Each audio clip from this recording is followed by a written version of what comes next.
Hi, I'm Fran Brill, and you're watching a podcast where nostalgia comes alive. It's Jake's Happy Nostalgia Show. Roll it. Welcome to Jake's Happy Nostalgia Show, where nostalgia comes alive. Join Jake and his friends on a journey through pop culture of the past, where they interview professionals in the worlds of acting, directing, writing, puppeteering, and so much more. Who will they be chatting with today? Find out in this Jake's Happy Nostalgia Show episode. Hello, everyone. Welcome to this episode of Jake's Happy Nostalgia Show, where nostalgia comes alive. Happy here with us. Thank you for joining. As always, I'm your host, Jake Duffenbaugh. With me today, as always, our co-hosts, Chris Bixby and Matt Bingle. How are you guys? We are doing good. Doing good. Hi, folks. How are you, Jake? I'm doing great, Matt. Thank you for asking. Excellent. And oh my gosh, we had such a wonderful chat today, fellas. Yes. Oh, yes, absolutely indeed. This one, oh, man. This one is a very emotional one, bittersweet. You'll Very wholesome. definitely want to have some tissues for this one. This is perhaps one of our biggest episodes we've ever had on this show. Tell us why, Chris. Yes, the reason why Matt has advised everyone watching or listening as tissues is because today we had the great pleasure of talking to someone who is known for her work alongside her husband, Caroll Spinney. Yes, that's right, everyone. We speak with Mrs. Big Bird herself, Debra Spinney. We hope you enjoy our chat with Debbie, all about Caroll's ongoing legacy, puppetry and artwork, fan interactions at conventions, and a lot more. And for this interview, we have two great friends joining us. DJ Bob Runkle, you've seen him on a lot of our interviews from the DJ Bob Show, as well as Tarah Schaefer, who you might know as one of the child cast members of Sesame Street for several years. And as well as a previous guest of our show, too. Yep. Exactly. But let's not waste any more time. Enjoy our chat with Debbie. Yeah, see you then. Hello, everyone. Welcome to Jake's Happy Nostalgia Show, the podcast where nostalgia comes alive. Yes, today we're very pleased to welcome Debbie Spinney. Debbie, happy to have you here. How are you? I'm very good. Thank you so much for having me. Of course. Absolutely. Likewise. We're Great to have delighted you to here. have you. It means a lot. Yeah, so to kick this off, could you tell our audience a little bit about yourself and what you do? Oh, you're asking about me. That's so funny. What I do, I live up here in a beautiful place that Caroll and I have been in ever since we first met. So it's beautiful property, and I'm looking down on a little pond right now. There's a duck swimming around. My son is down in the kitchen cooking up something, and just enjoying what we call Deer Haven. And it's just a lovely, lovely place. It's full of memorabilia, and I can feel Caroll all around me all the time. So I'm happy I'm here. That's for sure. Wonderful. Yeah. Absolutely wonderful. So what was your childhood like, and how did you grow up? Oh, well, I was born in Brooklyn, New York, and the first of 6 children. But when I was 3, we moved out to kind of back and forth, but wound up in Long Island in a town called New Hyde Park. And so that's where all 6 kids were raised. And my dad was a piano teacher, and he also did accordion lessons as well. But pretty much every kid in the neighborhood took piano lessons from my dad. And he was the greatest dad I could ever have wished for. And my mom also was the greatest mom. She had she could sing beautifully, and she was beautiful inside and outside. Raised the 6 kids, and through the 50s and 60s, which is a whole different time, really.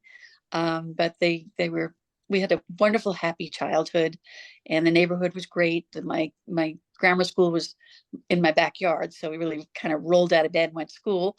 And then the 7th through 12th grade, which is the high school, we walked with our books, and didn't have the backpacks in those days, so we had big piles of books we'd carry to over to the school. And I enjoyed school too. So I have to say I had a really nice childhood, and I'm still best friends with all my brothers and sisters and their spouses.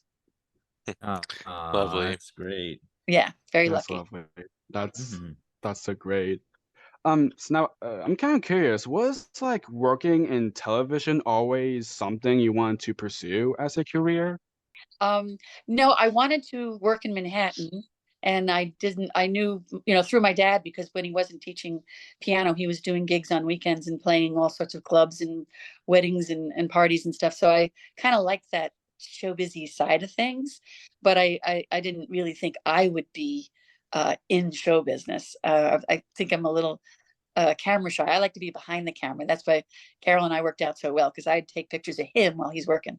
But I did go to Manhattan, and I was offered a couple of jobs through an agency, and one of them was for Sesame Street. And it was in the infant days of the street. And so it was in 1972. And of course, it started in 69. So it really was, pretty early on. And I just thought this would be fantastic. It didn't pay as much as the other jobs. It really, I didn't even know what kind of an opportunity it would lead to, but I knew that I wanted to be on Sesame Street. So I took that job, and I just think it was meant to be, of course, because I had to be there to meet Caroll. So I guess fate just danced us together. Nice, really nice. Beautiful. So before working with Sesame Street, when you started in 1972, how familiar with you with Sesame Street before that time?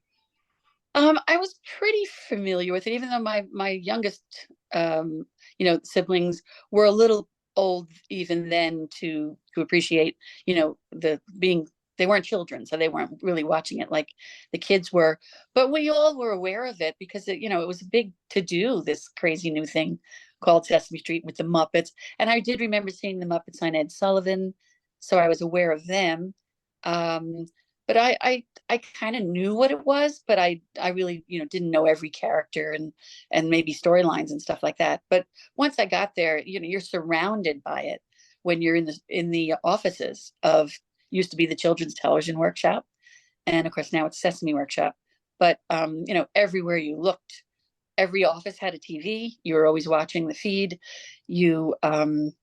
Every stuffed animal that was Ernie, Bert, Cookie, whoever, were all over the place. So you were really kind of steeped in Sesame Street, but we weren't on the set. We were about not 20 blocks, but we were on 64th Street, and Sesame Street was on 81st Street. So, there's a little bit of a distance between the two. So I was really much more familiar with the background than I was being on the set. Right. Right. Yeah. Awesome.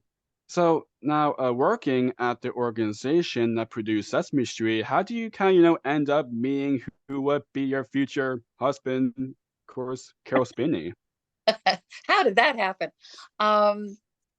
Really, Caroll saw me there. The first time he ever really saw me, I was sitting at my desk typing, and he just felt this attraction, he said. I could speak for him. And he came over to me and he said, hello, I'm Caroll Spinney. And of course, I knew who he was. I was like, wow, Big Bird's coming over to me. And he came over and of course I thought he was adorable, but he asked me out to dinner, but I couldn't go. So that was basically how that first meeting went. But that's how I met him. He just saw me from across the room, and he came over to see if we could go to dinner. So from there it got better and better. So yeah. Glad we got better. So on that kind of subject, could you share any more of your first memories of meeting Caroll? Well, that, other than me seeing him walk down the hallway to the offices of like Joan Cooney or some of the executives, I would see him from my desk from afar and think, oh, that's Big Bird. Oh my gosh, he's so cute. And his hair would go swish, swish, swish. And I can see it like it was yesterday. But really my was when he came over to the desk to ask me out for that dinner. And then really the next time I saw him was I think, if you've seen I Am Big Bird. Oh yeah. you know the story, which is a very funny Such a story. wonderful documentary. Like a blind date and invite 3 different times. So Yeah. this the next time I was it was Christmas then, so it was about 6 months later. And the first time I had a little pixie haircut, and the second time, so it's however much that grew since then. But I was not in the workshop. I was in Tavern on the Green Christmas party, and I see him look over, and he sees me, and he's got this big smile on his face. So I thought, oh, he remembers, that he has. Yeah. So I went over, la la la, and I went to say hi. Said, hi, how are you? Would you like to stay after the party? We'll have some dinner here. And I once again told them that I wasn't able to do that. I wasn't free to do that. So, but I was very flattered. But naturally I thought he must have, I don't know. I still thought he thought it was the same girl he asked out before. Then about, I don't know how many months later, maybe almost 6 months, a little bit less, we were in a recording studio. And at that point, I was no longer, well, let's put it this way. I was available if he would ask again, but I saw him at the recording studio, and I was helping the kids sing on this live album. And he once again popped up with the big smile on his face. And he said, oh, I'm going on tour like tomorrow for a couple of months, but when I get back, can I call you and we'll go out to dinner? And I said, yeah, that would be great. And so that's exactly what happened. He went away for, I think it was about 2 months of all over the country. They used to do live shows. And when he got back, he called me up and said, want to meet? We did. And we fell madly in love on that first date. And a couple of months later, we were somewhere, and actually we were in Switzerland. I won a trip on a quiz show. So we went. Nice. Oh, Yeah, nice. That's cool. They said that he married me for my prizes. I know, so many events happen all in one. You win that game show, you and Caroll fall in love. It's like it was crazy. Time. It was sort of like all the stars were, getting in alignment. And when I raised a glass to him and I said, I just wanted to give a toast to you and your persistence. And Caroll looks at me and he's like, well, what are you talking about? And I said, you never gave up on me. And he said, I still don't know what you're talking about. So I said, you asked me out in the office. Then you asked me out at the recording studio. And he looks at me and he says, you mean you were all those girls? And I was like, yeah. Oh, that's funny. Right. About that, because like, how did you not know? But I was out of context each time, and it was a little bit, and my hair was getting a little longer. I don't know, but it was just a funny story. But thank God, by number 3, I was able to say yes. Yeah. Yeah. Wow. It's nice. Wonderful. Yes. Absolutely. So I'm kind of curious, what was it like actually getting to visit the Sesame set for the first time? That was wonderful. It was so great. Caroll took me up, of course. So needless to say, it's great walking in with Caroll too. Here I'm walking in with Bixby. Yeah. I come and he's telling everybody, this is my fiance, blah, blah, blah. Because he asked me to marry him 13 days after our first date. So Wow. So we went up to the studio, and of course there's Jim and Frank and Jerry, and I think Richard, and maybe even Fran was there. I'm not sure. But I do remember the fellows, and they're hysterical when they're working, because now you're there and you're seeing them. I wasn't even looking at Ernie and Bert anymore. I'm looking at these guys having a ball. And in those days they could ad-lib a lot, and they did. And they just, I only wish I had a secret camera so I could have taped them doing the job, because it was priceless. It was so funny, and they were so nice when they met me, and hugs, and like I just got welcomed into this Sesame family immediately. And I kind of pinched myself, because it was like, how did this happen to me? I don't know. It was a great, great thing. And I went all the time, which was really nice. I became Caroll's manager too. So Right. I gave up my job in the workshop to take over, kind of taking over his business. So they would, when they kind would of like help him out, like assist him. yeah. And if he was traveling, I had to make sure it was good for travel, and how, what he needed. And his scripts, help him do the just basically be his assistant kind of. And so once I had that, that means I could really work with him. So I could go to work Right. and work there for a lot of his whole career. We were always together. Wonderful. Really, Yeah, it's interesting because most of the time when you see like those Muppets on, you're not looking at the person, you're looking at the Muppet. yes. It's interesting how you thought it was like the other way around. Like you see Yeah. the Muppet, but like they're not there. It's Jim and Richard and Frank. It's I- just it's Right. so watch them at work. I love that. I used to love even when Caroll would do his own little puppet shows that weren't Muppet shows, because he always had puppets, and he would do even if it was around here, or always putting on shows for schools and family and all that. And I would love to not only help him backstage, like maybe take off one puppet on one hand and help him put it on the other hand, kind of feel like I'm having something to do back there. But I just like to stand there and watch it. It's the same thing. Caroll was also an incredible artist, and Right. he's Yeah. at an art room right downstairs. It's still ready and waiting for him to draw. And His Christmas cards are fire. I leave it as he left it, because it just looks like he's going to come back. And but I loved watching him draw, because that was like magic. It was I couldn't believe it. It was like watching my dad play the piano. How do you do that? And Caroll would draw all the time. Even if he would go out to dinner, on the napkin he would have a drawing. So I have tons of doodles. So maybe I hope someday somebody wants a doodle book and I can put that together.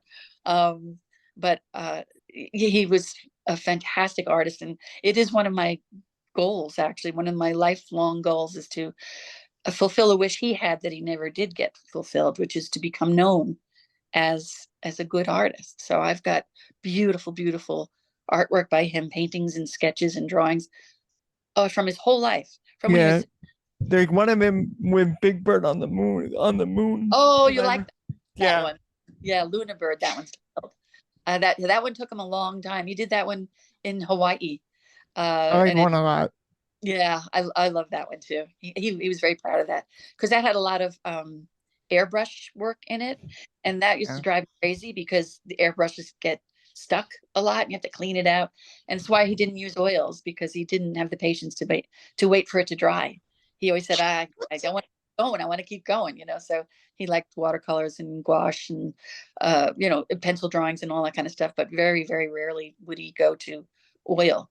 So it's one of these days I hope to have a big coffee table book of the art of Caroll Spinney. That would be my I know. That That'd be would so be cool. I great. mean, oh my That'd be gosh, beautiful. Carol's like talent of art, not just puppeteering, but of like drawing and painting and all that. Like oh my gosh, such I know. incredible talent, even. It was an incredible talent, and he was born with it, because he was drawing really well in comic books, writing them and drawing them when he was 6 years old.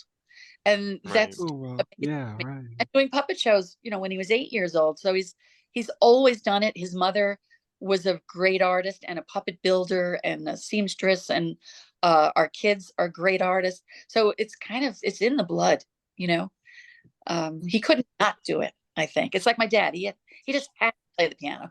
So me, that. That's wonderful. So now, of course, this may be a tough question to answer because there were so many, but with Big Bird and Oscar, like, are there any kind of storylines with Big Bird and Oscar that kind of like stick out to you as some of your favorites or like most proudest moments, if that makes sense? Well, excuse me. I do know that Caroll felt, and I'm sure I do feel the same way, that the Mr. Hooper death show was yeah, the absolutely. most moving show. It meant, it took a lot of thought to even have everyone say at the workshop, we can do this, because nobody dealt with death with children before, to really tell them somebody's died. Yeah. But all these little kids who are watching, they've got, everybody has somebody in their family that's died or is going to die, if a grandparent or something. So it was really an important show. I think it was very well received in the way that we all hoped it would be received. And Caroll said that it was an incredible thing to tape. I believe they got it all in one take, because when he Yes, got it out, did. it was so real. And when he got out of the bird, real tears are falling down his. Yeah, I remember him telling me that. Yeah, it was beautiful. So I think that's the one he's most proud of, I think. Yeah, And- because out of all the topics Sesame's dealt with over the years, death is kind of like at the very top of it's such a touchy topic, and Yeah. Everybody deals with it. one of Yeah. our previous guests is Norman Stiles, who Who wrote that? that He's- episode. yeah. Yeah, and he's great. Wonderful he- guy. Wonderful. he So really knew how to write that episode in a way, and kind of deal with death in the way that kids would understand. So he did a great job He writing made that. it accessible. Really did. Yeah, he did. Caroll Yeah. always praised him for that. That was a phenomenal job that he did. And as far as Oscar goes, he Caroll had some fun playing Oscar. Oscar would pop up everywhere. Well, really, Big Bird and Oscar. In this house, you could hear them at any time of the day. They'd just come out of nowhere.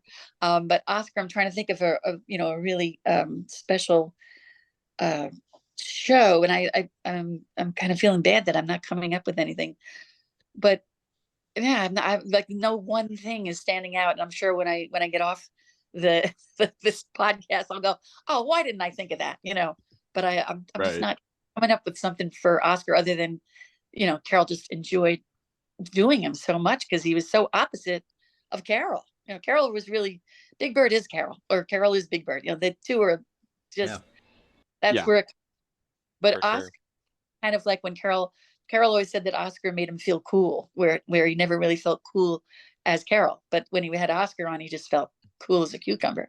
So he enjoyed doing Oscar a lot because he say things that Caroll wouldn't say, and Oscar would say things that would surprise Caroll. I mean, I've seen him with Oscar, and all of a sudden he'll say something, and he'll look at me like, I don't know where that came from, So he was a lot of fun. Oh, that's awesome. Yeah. I mean, one that I remember, like the Oscar-wise. I mean, there's like a episode that where both Oscar and Grinchetta got engaged or something like that. They did. Oh, But- yeah. I think they wound up not getting married because Because they're too happy. They're too happy. It Yeah, makes- they're yeah. grouches. They can't be They can't happy. be Yeah. happy. that goes Yeah. along. Carol's mantra for Oscar was always Oscar would say, I don't like being happy, because if I'm happy, that makes me miserable. But if I'm Yeah. miserable, that makes me happy. So it can't stop. It just keeps going. And he kind of thought that that's very much who Oscar is, But he always also said that if you really looked hard enough down in Oscar's trash can, Oscar might have a secret room with some nice flowers in it or something, just because he could like nice stuff too. He just didn't like that people knew that he liked nice stuff. Yeah, Yeah. exactly. Yeah, I liked Yeah, Oscar. I Oscar had a mean, very sexy laugh. absolutely. I mean, with Big Bird, I'm going back to the Big Bird ones. Oh gosh. I mean, of course there were so many of them, but oh my gosh, the hurricane episode. That was very, very that moving. whole story. Yeah. Yeah. That was very moving. One And of the ones, the Good Birds Club. Good That's Birds right. Good birds. what's the Right. Oscar, the Grouch Club, right? The Grouchketeers. Yeah. Oh So yeah, they the had the grouch. Cheers, yeah. Right. Yeah. Here, he's the one with the thumb. Yeah. Caroll, I remember him speaking about one of the shows he really loved was with Snuffy. Who doesn't love Snuffy? Everybody loves Snuffy. Yeah, I know Yes. exactly. Yeah, where Big Bird kind of introduced Snuffy to everyone. Oh, Well- that's a classic. This was before everyone finally accepted that Snuffy was real, and that was another Right. thing Caroll thought they should have done it piece by piece. Like first Bob sees him and then nobody believes Bob, and then the next day Susan sees him and nobody believes Susan. Like stretch it out. But instead they chose to do it all in one day. Everybody sees Snuffy. So his point was that what if you missed that show and the next day you're watching and all of a sudden everybody sees Snuffy? Sort of like, how did that happen? All in one day. But his favorite show, I think, with Snuffy was, it was during the time when everybody was really coming down on Big Bird for, he's not real, he's just an imaginary playmate and all this kind of stuff. And they said, really, Big Bird, you better, you should stop all this. And so he went away and he went to Snuffy, and he's crying. And he says, Snuffy, I'm not going to be able to see you anymore because you're not real. And they tell me I shouldn't, be seeing you because you're really not real. And Snuffy's crying. And so Big Bird said, I think something like, he says, I'll let's just have a hug goodbye, and that'll be it. And they hug each other, and then Big Bird says, Snuffy, don't hug me so close, your tears are getting me all wet. And then of course he realizes, Snuffy, if your tears are getting me wet, you have to be real. So they're wrong, that forget what they said.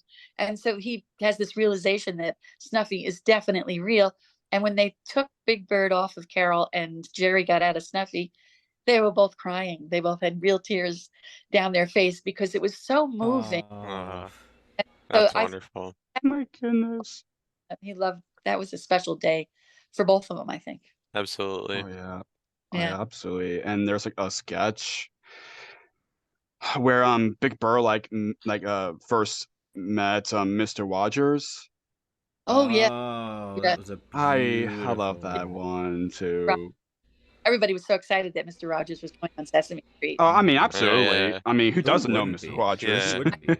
And Bird was on Mr. Rogers too. Did you ever see Right, that? Yes, he did. Yes, he That did. That's probably my that was- favorite Mr. Rogers episode. Yeah, that was very good. But it came out in a funny way in that Mr. Fred Rogers called Caroll to say, I would like you on the show, and this is what I have in mind that will. Exactly. You probably know the story. And Yep. Yes, I do. Rogers wanted Big Bird to come into his home where he takes off his sweater and puts, changes his shoes, and say, children, this is Big Bird. We're going to show you how he works. And then have Caroll take him off and show the pieces and the parts and describe how it becomes Big Bird after you get in. And Caroll said, there's no way I would do that. The children believe Big Bird is real. I would never do that. Right. I've seen him tell adults who bring little ones over to Caroll when he's only in the feet, and they'll go, oh, do you know who this man is? And Caroll will say, don't say that to them. They don't want to know who I am. Big Bird's real. Let's leave it at that. So he said that to Fred, and Fred's like, oh, I really want Big Bird on Sesame Street. So Caroll said, well, why don't I come and I'll be in the land of make-believe, and then it could be Big Bird. And so that's exactly what they did. And Big Bird, was with King Friday and, the mailman. Such a fun episode. It was really good. So at least they worked it out. But to hear Caroll arguing with Mr. Rogers on the telephone was like surreal. That's funny. I know. Fred. Rest his soul. Yeah. Yes, absolutely. Yeah. One of my favorite. This doesn't necessarily have to do with Big Bird, but Big Bird was really involved. The whole story arc where they went to Puerto Rico in 1979. Oh yeah. One of my. I love that, and the Hawaii one from the year before in '78. I loved when they were on location. I think it was New Mexico in '75, Hawaii in '78, Puerto Rico in '79. It's really cool to see like these Sesame Muppets like out in the open, on location when like they don't really do. I mean, of course they still do that, but not as like frequently. Not as frequently in the past couple decades, I'd say. Yeah. I mean, that's big production stuff. So obviously, very costly, I can imagine. Yeah. But it was great, and you're right. It is a very unique experience to see. I'll speak for Big Bird because he's the one that he just glows when he's outside. He's absolutely beautiful in person, but outside in person, he's like magical.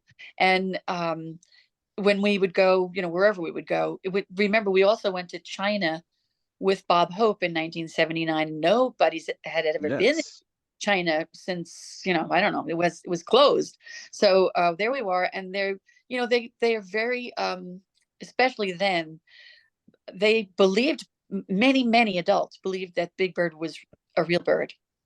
And so when he walked down the street with Bob Hope, there's this 8'2" bird walking down they didn't know who Bob Hope was, with this guy walking down the street. And it really was very magical. But, like you said, in the Puerto Rico show, and Hawaii was wonderful, just to see him out in the sunshine. And it's great when you can put him out in a different circumstance, a different space than you're used to seeing him, like on Sesame Street, which is how Caroll always drew them too. And in all his paintings, a lot of them have Big Bird and Oscar in them. And he almost always puts them somewhere else, like on the moon, like you said, or, under autumn leaves, but almost always outside somewhere that you've never seen them, and that you probably would never be able to see them unless he drew them in there, Right. So that was always something I enjoyed as well. Absolutely. Yeah. Absolutely. And I know, Bob, you had a question. Yep. Go ahead, buddy. So how soon after you guys got together as a couple did the camera come out? Because I know there are so many hours of video footage and photos. How did you become the resident photographer? Well, you see behind me right here is a wall of photographs, actually. That's a partial, and that's that's just happens to be right there. But when I met Caroll, he had already been very used to photographing lots and lots of things. When he was in the Air Force, he always had a movie camera and a still camera, so he was used to photographing all the time. And then my dad photographed a lot too, so I took pictures when I could. But in those days, it was expensive to you get 12 pictures. We were lucky to, be able to afford to buy not only the film, but to have them developed. So that was it. When I told you about when I went on the trip on the quiz show, when I went on the trip, we had a camera, a little camera of Caroll and I, and we have 12 pictures to show for 2 weeks of Europe. Our first trip together. Nowadays it'd be 1,000 on the phone, Yeah. But then it was like we couldn't afford the film, and then we knew we couldn't afford to get it developed, so we had to make every picture count, and everybody did that then. So I kind of started then. I took over where Caroll already had been, which is to really photograph a lot of what he was doing. And I then talk about what a subject I had. Just follow Caroll around and you've got a zillion things you want to take a picture of. So I have tons of pictures, and we would every medium there was to take movies, from the 20-pound pack of video, VHS in the beginning, and then gradually to the littler cassette and take movies. But so we have boxes and boxes and boxes of stuff. And when they made when Copperpot Pictures came up to talk to us about making I Am Big Bird, I had said to them, once Caroll and I discussed, okay, this will be a good project to be involved with. I said, well, we have tons of stuff. Would you be interested in using it, or, looking through it and using it? And all three of them kind of went, there is a God, because this is the, archival stuff. So it took them 3 years to look through all of our stuff and write down what they wanted and what they didn't want, and edit it and all that kind of stuff. But 3 years just to go through that, and then 2 more years to interview people and get the original score written and all that. So the movies and the pictures have helped us out a lot, and now they help me a lot too, because all I have to do is take out a book and go back to Germany or the Alps. And I'm sure that the Copperpot guys digitized everything for you, so you had everything at your disposal too, right? They did a lot of it. Yes, they did. I don't think they could possibly have done it all, but they did. They did do an awful lot, which was very helpful, because when you have boxes of 16 millimeter film and all these size things, and not being as savvy with electronics, certainly I'm not. And Caroll was pretty good, but when it got newer and newer, we kind of got away from it more, I guess. It helps to have somebody else who knows better than we did put it together. It Absolutely. made me so happy that they caught, and I know this is a her and I thing, but I want to make it. He did this thing when he would get out of his suit because it would make his hair stick up. Yep. Where her and I would go like this and pat our heads Yes. to tell him to put his hair down, and they caught that. I watched it recently, but lost it. Yeah, I didn't mean to swear, but yeah, bleep me out, man. But yeah, because it was like that was quintessential, the two of them, right there. You know what I mean? But yeah, so I just thought you were going to hear that. Thanks. Yeah, but yeah, it was like she's like, I don't usually let other people do that, but you, it's an exception because you're so adorable. Yeah. Oh, that's awesome. Yeah. Oh wow. That's great. Yeah. Wow, That's wonderful. yeah. So Oh, this is a really interesting question. So overall, what are your thoughts about how Caroll portrayed his characters? Oh, well, that's yeah. Well, Jim had, when he asked Caroll to be this new character, Big Bird, he pictured him as a country yokel, kind of like a Yeah. grown up that's kind of doofy or like goofy, and also Oscar was just going to be, nothing but cantankerous and lives in a pile of trash. They couldn't do the pile of trash because they didn't have a trap door in the studio floor, so they went to a trash can.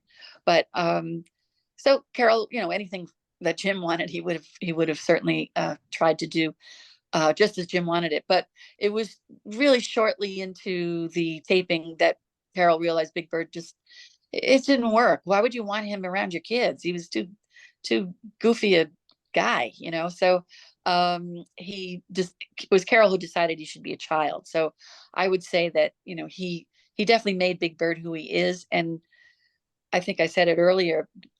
The traits of Big Bird are really, they're Caroll. They really are. That's who he is. That's how he is. The compassion, the innocence, the just the sweetness about him. That's very, very Caroll. And Oscar, he gets a real kick out of him, but he had to make it so that Oscar was never mean. He did not want him to be mean. He even really didn't like him saying he liked garbage, because in Caroll's eyes, he liked trash, which is like a broken toaster or an old tire, or like a thing, not goopy, smelly old stuff in a garbage bag. Yeah. He never said that Oscar really liked that stuff. But so I think I think they just, after a while, because he was really played them for like 50 years, they just they were like him. So they came so easily. He didn't have to think about it. Even with doing the puppet, it's, after you do that for a long time, he's not in the puppet every time he puts it on going, okay, move my finger to move the eyelids, move this to do this. It just happens. You're just doing it. It's like Big Bird becomes real and you're in there, and the same thing with Oscar. The only thing with Big Bird would be, when you'd have to concentrate, would be if he had to go from point A to point B, because you could fall off the stage or walk into something, or, hurt yourself or hurt the puppet, which he'd be more interested in not hurting the puppet than himself. But so there was a little bit that you always had to think about when you were moving something. But if you were just puppeting, it kind of becomes second nature to you when you know those characters literally from the inside out. Yeah. Yeah. Right. Oh yeah. Yeah. So now, throughout the years, of course, we've talked a little bit about it, but getting to travel with Caroll in and out of Sesame Street, since we kind of already talked about traveling with Caroll on like the on location shoots and things like that. What was getting to travel with him like outside of Sesame, like whenever you guys would go on vacations and things like that? We had such fun, because we did travel a lot. We both had that we said we had, we had that wanderlust in our blood. He was stationed in the Alps, in Germany when he was, in the 50s, and he used to drive when he was there then with his best buddy Folger.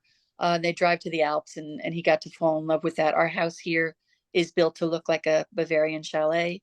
Caroll has lederhosen and knickerbockers, and all his best clothes are all tailored in Germany or Austria. They're absolutely stunningly beautiful. And my client had dirndl as well. So we loved to travel. We went to New Zealand 18 times. So that tells you we love New Zealand. Right, yeah. We go to Hawaii. At one point we had a house in Hawaii. That's when he used to do a lot of painting. And that was when Sesame Street always shut down for the winter. So we would get away from being up here in New England in the freezing cold and the snow up to here. And we would go stay there. We couldn't really, frankly, afford to keep it, forever, but we had it for 14 years. We loved it very much. So we loved traveling. We people would always say, "Oh, did you always go to someplace different?" And actually, we were the opposite. We're very, very sentimental people.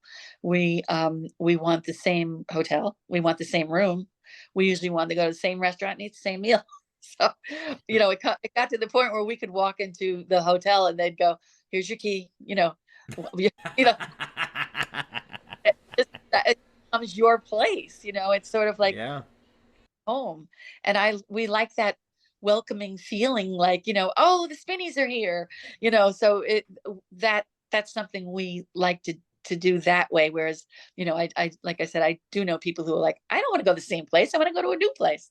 No, and now it's very important because like I'm going to in a couple of weeks, I'm going to one of our favorite places on earth. It's in the Alps, and they already know that's the room, that's the place. They know where I'm going to go to dinner, and I'm going to do everything I would do if Caroll was here. I do feel like he's with me everywhere I go anyway. It's a joy to be back, and it just brings back all those memories. And at this stage, I can mostly call them, I'm just happy remembering it. It was harder at the beginning because you're crying all the time, like, oh my God, this is where we did this. But, there's always going to be tears, but I'm looking forward to being happy in the place we were always happy. Right. Yeah, it makes sense. Yeah, absolutely. So give it a go. Yes. Makes a lot of sense indeed. So, of course, on the subject of traveling, you were Caroll's assistant on the special Big Bird in China, and of course, the film Follow That Bird. What were those experiences like for you? Oh, that was great. I even had a cameo in the Follow That Bird. Right. Yeah. Yes, you did. At the end. It was great. And with Follow That Bird, the director Ken Kwapis, who was new to us, and he did such a wonderful job, because it's very hard to just come into directing and you're directing a puppet. That was his first ever film. Yeah, I guess it was. Certainly. Okay. I mean, he was a fabulous guy. He was just so open. To me, he was my favorite, because right from the beginning he said, Caroll better than anybody here on this set, and I would like you to sit next to me when you can, when I'm directing. And if you think there's anything Caroll needs, or if I didn't maybe get an angle that you think Caroll would have preferred something else, him well enough to tell me, maybe that would have been, maybe this would be better. Very rarely did I have to say anything, but I loved that he gave me that respect to be there with him and help. Actually, it was a joy to make that movie, and Caroll loved it. We lived in Toronto for months, and we rented Stevie Whitmire's apartment, which was fun because he wasn't doing Fraggle at that time. Oh, it's great. Steve's great. Yeah, we love Steve. He's wonderful. Yeah, and so it was a great experience as far as pretty much anything we ever did. And it's really Big Bird's one and only starring role in a movie, so that was a very big deal. We were happy to do. Yeah. In Ken Kwapis's book, he wrote a whole chapter on Follow That Bird and his experience. I have to get that. It's I so didn't. good. Oh, good. I didn't know that there was a book. I didn't either. You got I'm very. behind the scenes pictures in there. It's so good. Oh wow, that's Oh, great. that's awesome. Yeah.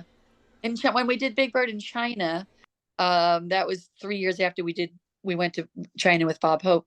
When we did Big Bird in China, I did a lot of, not officially, but it wound up that I did it until maybe a day later or even hours later or whatever. And I quite a few times actually said, he was holding a script, the scroll in his left hand. So you have him holding it in his right hand, and it because how can you remember what you did 5 days ago, so that was kind of fun for me, because I would take my little notes and I'd say, oh yeah, Barkley was over here, not over, not move over a little. So it didn't happen a lot, but when it did happen, I felt like I did something. So that was also, it was a very hard shoot, but it was also one of the most rewarding, because we got to fall madly in love with Liansu, who played Xiao Fu, and she was just wonderful, and we were like a little I don't know, we felt like she was our little girl, and she was wonderful, and I'm still in touch with her, which is very, very nice, and it only happened because of the Copper Pot Picture guys got us. Right, yeah, you got to reunite. You and Carol got to reunite with her. Oh, Yeah. I see that. I cry. I have to cry, because that moment when she looks and she sees us and we go over to her and hug her, it was a long time, I think 30 years, that no communication at all. And we didn't think it would ever happen. And there we were. It was, I get the chills just thinking about it now. But so that was, a highlight of doing Big Bird in China. And China's so beautiful that, it's really beautiful country, and the people, the regular, average, everyday people that you dealt with, were so sweet, and they loved to laugh, even though they didn't know what you were saying. They still loved to laugh. So that was a nice experience, and like I said, especially because of Xiao Fu. That's great. That is wonderful. Norman, I was trying to find something, because speaking of books, there's a wonderful book by previous guest Neil. Hey, this was really fun. His memoir. I was trying to see if there's anything about the movie in here, but it doesn't look. I mean, I know that he did mention it at least. Yeah, that's what I was trying to find in here. It is Well, a I remember. phenomenal book in of itself. Yeah, no, it was great too. Well, maybe he wanted to get about one of the things he had to do in Follow That Bird was, I don't know if you remember the scene, but Big Bird hides in a big haystack. Yeah. Running. Right. Because Miss Finch is coming to find him. And that was that's a 50-pound on your back haystack with wearing yeah. And that was a tough day for Noel. And we were, very grateful that he didn't have to do that. Yeah, there is a beautiful picture I just found of Noel and Carol together instead of Bear. Do you mind pulling up this photo right here? Please put it on my screen, please. Thank you. This is from Noel's memoir. Yeah, see it. That was on the set of Bear in the Big Blue House. I think it was during its first season. Yeah. I think. So This was about It must have been. 1997. Yeah. Because they were filming right upstairs from each other. But yeah. But no, and Big Bird works like Big Bird works. That's one of the other right that really pretty much work exactly like Big Bird. So, but no experience, because he'd stand in for Carol, so that was perfect. Yeah. For example, like the Macy's parade, Noel's stood in for Big Bird quite a few times in the Macy's parade, which is really lovely. Yeah, Carol hated parades. I can imagine. I mean, we've spoken to a lot of Sesame folks about the parade, and they say, it's cold, sometimes it's rainy, and of course, with the puppets, there's that monitor delay. So, God, the monitor delay. Well, the whole thing is so you'll get it's on Thanksgiving. So number one, you have to, we have Thanksgiving up here. Back in those days, we had the kids, we had the parents, the whole thing. And so we had to then get out of the Bird, get in the car and drive on Thanksgiving, which is not a good thing to do, 3 hours here. So it was a big hassle. But the thing that what got Carol really not liking the parade was it was the first or second, I think. He was with Jim and the original cast, and it was raining, and they didn't have the setup like they have now. So if it rained, Big Bird could be in the big house or whatever it is. Oh, And Right. Carol says, "I can't go out. It's raining." Oh, that parade. Yeah, right. And Is Jim it Jim said, "No, you got to go out. It's the parade. They're waiting for Big Bird." So Carol went out. Big Bird got drenched, and the whole puppet had to be built again. It was wrecked, and that blew Carol's mind. So he was like, "I hate this." I That's can crazy. imagine. I didn't like That's it. crazy. They Wow. tried me to get to do the float twice. I was like, no. Yeah. It's hard work. It really is hard work. I loved when they Yeah. had the big balloon, though. That was fun. Yeah, Oh, the balloon. yeah. Yeah. Oh yeah, that was so cool to see. With like the ABC blocks or something like that. Yeah, Yeah. that was something cool. like that, yeah. Yeah, I Yeah. love. I think they had two because one of them had a little snow cap on him, and it was really cute. They show Yeah. it. They show it in I Am Big Bird in the movie. Right. I Yeah. love that balloon. But yeah, so he was good. One Absolutely. time, Melbourne, Australia, and we were doing what Oh, yeah. they have a thing called the Moomba Day Parade, and it's a big deal. You know, every year they do this, and everybody goes. 2,000 people lining the shores of the Yarra River, and Big Bird was conducting the symphony orchestra, which is on a barge going down the river, and before that, he had to be in the parade, and the parade was like an hour and a half long of people lining the streets, and there was no place to hide. So we tried to rig up a thing where he could kind of rest Big Bird's beak on like a bar, like look like he's like looking, at everybody. And he did kind of cheat that way a lot, but he found that if he did it too much, his hand would fall asleep. So he really held his arm over his head for like an hour at least. He thought he was going to die, but that's, I can hear him right now saying, "I told you I hate parades." Oh my gosh. That's funny. Yeah. Yeah. I mean, I remember that like when we're talking about the parades that like when Big Bird was like, that happened. I remember like our previous guest, we got to chat the amazing Tim McGassie. I remember like he like told us like a story about something happened like that in the parade once where he got to do parade one year where like it was so windy, like it was pouring so hard that like Big Bird wasn't even there, and nobody and was covered, so everything got wet. Yeah, and they had basically this like water-based black paint, and it got like all over the puppets. Oh, yeah. and they have to and the And workshop. the poor workshop people basically didn't get Thanksgiving because they had to spend their Thanksgiving just kind of, exactly cleaning everything. like, Oh. it's so bad. Oh Yeah. gosh. Tough job taking care of the puppets. Just for having a celebrity, many times Big Bird would be out there and some starlet would come over and give him a kiss. Well, she's got all full makeup on and lipstick, and Oh. off Big Bird's beak. It's like cut, and then they have to work their, just work like crazy to how do we get this off of here? It's so you have to think about before you kiss Big Bird. Right. Exactly. Yeah, I've seen like there's a clip on YouTube from the Big Bird in Australia special. It doesn't have Big Bird in it, but it's Oscar and Bruno, and the orchestra's like, "Oscar, what did you do with Big Bird?" All of a sudden you just see like yellow feathers just flying. Out of his mouth. Yeah. Yes. It's just like, how could you? That was Carol's. Funny. Definitely Carol's idea. That's we had a lot of fun traveling around with the conductor. I think that one might have been when he was on the steps of the Sydney Opera House. But we did lots of fun stuff like that, and going all around the world to For sure.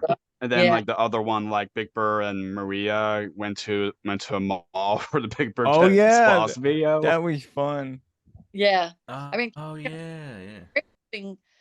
Because the characters are really real. When you meet a little boy who hasn't smiled in the hospital because his parents died in the car crash, but he didn't.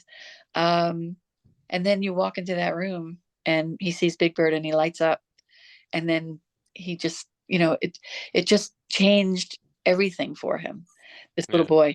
And the nurses are crying and Carol's in there crying, but it made it, I don't know how it works, but it kind of maybe in the child's mind could show him that, it's okay to be happy. You can be happy too, Yeah.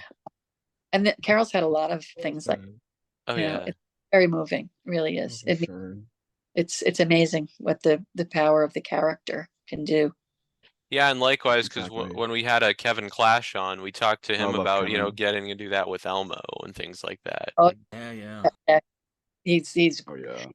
great at going in, just walking right in with Elmo, and I mean the room would just light up. I love Kevin. Kevin's one of my favorites. Best. Yeah. Oh, that's awesome.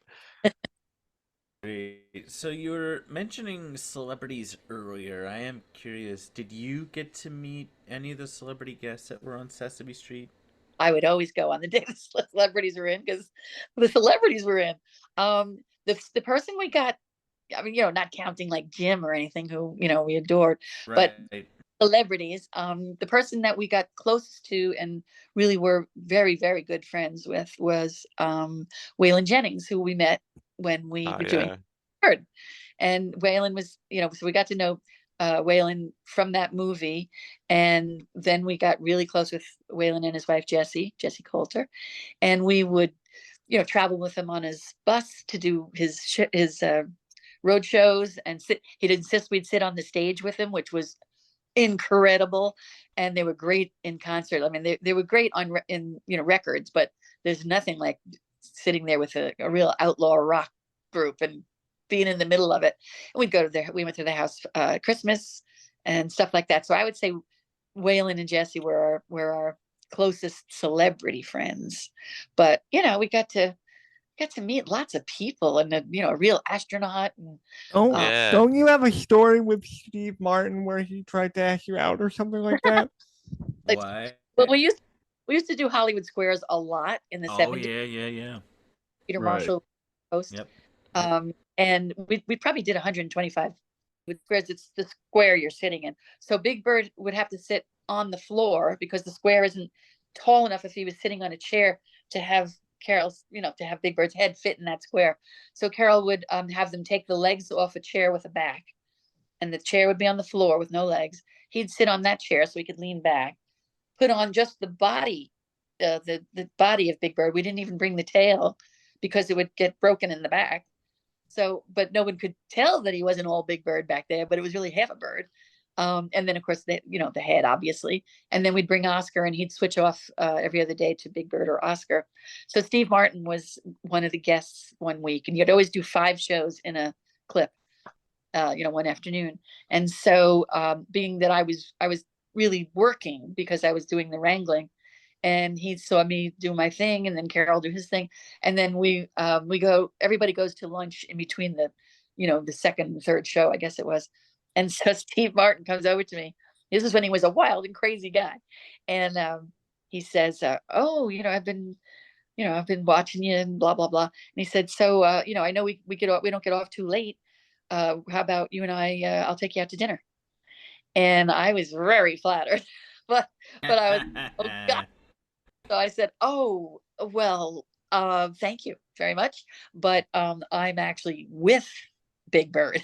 I'm not just working with him. I'm we're I think we were married probably then. Anyway, so he was like, "Oh, I'm sorry." I said, "No, that's perfectly fine. I'm very happy. I got a story to tell, So Caroll always said, he goes, "Guess what? Steve Martin asked her out." So it's like, he was more proud, but it was very flattering because who doesn't love Steve Martin? Right. So Legend. Yeah. Oh yeah. I also have to add, though, if you're going to talk about celebrities, there's still the one that we haven't met.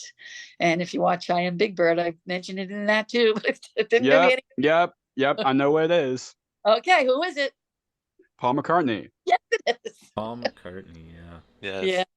Which we're huge Beatles fans too. Yeah. So I imagine crazy. what would have happened if Paul somehow get to collaborate with Sesame Street. That'd be wild itself. We wanted to work with them because what girl doesn't want to meet Paul McCartney? I certainly don't. Right? But Exactly. I don't want to be one of those girls. I wanted to know him because I just always felt this, I don't know, a connection somehow. And Caroll always felt that Makes too. sense. He wanted to, work with him because then we would just know him, not just how do you do, nice to meet you and walk away. And that of course never did get to happen, unfortunately. And now that magical things happen when you believe in them, and I still believe I'm somehow going to get to know him. Oh, Oh, man. Yeah, We'll you see. never know. great. Yeah, we'll see what happens. Yeah. Yeah, Never that's know. I still got to know the best guy anyway, so yeah. Caroll. Absolutely. that's wonderful. That's so great. Tara, I'm sure there's like Carol stories, or in general that you want to share with us about during your time with Sesame. Can you kind of like share those stories with us, Tara, if that's Well, I fine? did want to share one story with her, and it's kind of a story for you guys. Sure. You were Go ahead. pretty much, you guys know about this because I think I mentioned course. it. I had major surgery in 2020 about where I was in the hospital a lot and stuff. And they had Yeah. me in a breathing tube for like a month, about a couple weeks after he died.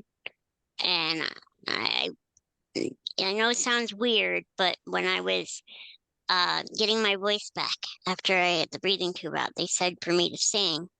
And I was singing songs from Follow That Bird when I first started practicing getting my voice back. So, because I Aw. felt he was with me the entire time. It was very weird. They had me all like doped up on different medications, but I felt like his energy was there. It was the same, Oh, And so I thought, I believe he was. You know how much he loved you. So I know that's why I felt it was like probably true. yeah, So, but that he was was. one thing I wanted to mention to you, that like he's still with me too, Yeah. So, That's. I'm glad to hear you say that. And I believe that's true. Very, very true. Yeah. and then Absolutely. you also touched on like the vacations and stuff.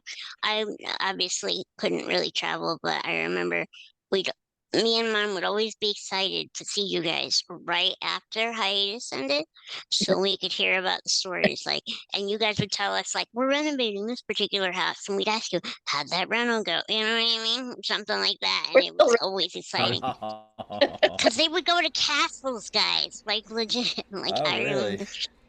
Yeah, Well, yeah. Prince, you're supposed to go to a castle. Exactly. Right. So yeah.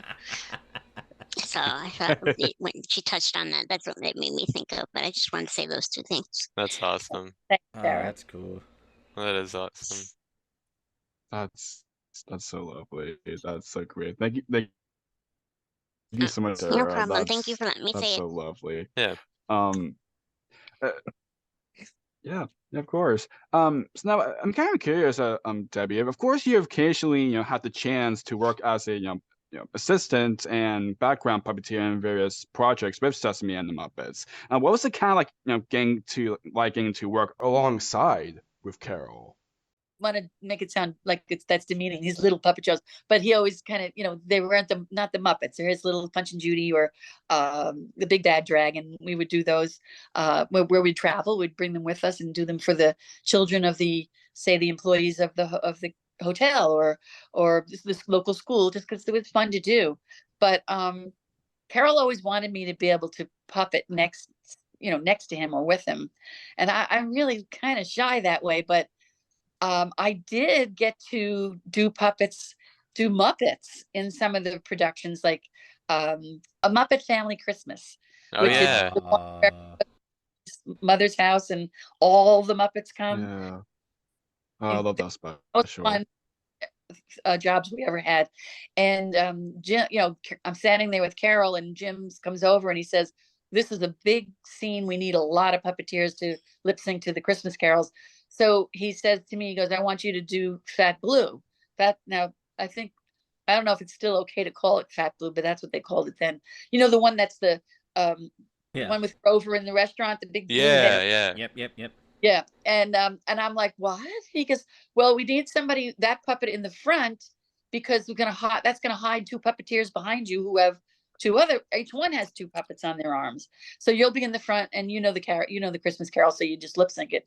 Well, I thought I was going to faint. So Carol's like, Dad, this is great. We're working together. So I did do that puppet in that all those Christmas Carol scenes, and I did okay. I was nervous as heck. And then in the beginning of the show, there's another puppety scene where there's a zillion puppets, and I had to way in the background. I did one of those. I think I had Forgetful Jones on my hand, which you're like, oh my God, I'm doing that. And then I sound like I'm bragging, but in the 30th special, they also had, they wanted to get all the puppets out for Jim's 30th anniversary. And I did, I did New Zealand in the background once. And then once again, it's Jim saying to me, I need you to do a puppet. We need do this. Here's Zoot. Mm-hmm. I'm like, Zoot? I'm standing next to Jim they're all there. I'm like, oh, okay. And it was because you're only doing it to a musical thing. So it's not like, and I don't even think Zoot talks, does he? I would see him with the barely. Very anyway, rarely. So I did it, but I really thought I'm going to definitely faint when I do this one. But I made it through. So I've had the experience to get a chance to do a Muppet, which was it just I still have to pinch myself to think you really did that. But, I know, but right? I made it through. So Caroll was very happy because he loved that I was puppeting in the same thing he was too. But it really I like being in the background. Nice. I really prefer it. Nice. Yeah. Yeah, interesting. So around that time in 1987, you came up with an idea that would later become a very major part of Sesame Street's history by having Maria and Luis become a couple. Eventually they got married in 1988. What kind of gave you the idea for that? Let's see. Well, it kind of started, Caroll and I were talking about how we were very close friends with Emilio Delgado. And we were saying how great Emilio, yeah, bless his soul too. Luis is, is just really good. But they hadn't been writing too much for him around that time. And so, Caroll was saying, too bad they don't have anything for, really good for Emilio. And so I thought about it, and I said, one thing that I would have benefited from when I was young is I grew up in the Ozzie and Harriet school of thought, which is you date, you get to be of age to date. You date one person, you kiss that one person, and you get married. You don't date more than one person. It's sort of like that's how it happens. You date, you get married, you have kids. And I really grew up kind of with that mentality when I was young. I didn't know you could actually date somebody and then maybe say, I don't really think I want to date you anymore. I'm going to go date that guy. That never occurred to me. So now you have to remember, Maria had dated David. Yeah. And I believe, at that time that was no longer anything, because that was one of the first criticisms we got of the idea is like, well, she dates David, or she used to date David. Well, what does that mean? So what? So I said to Caroll, I said, I think Maria and Luis should date. It's perfect. They seem like a perfect match. Then it'll show how you have a courtship. You do fall in love. You get engaged. You get married, and you start a family. And Caroll, not of course, but he did think it was a great idea. And he went to the producers and told them about it. And at first they said, no, I don't think so. And then sure enough, a little while later, quite a few people said, we came up with this great idea. Caroll said, we should have written that down. But that's the way things happen anyway. But that is good advice to anybody. If you have an idea, write it down.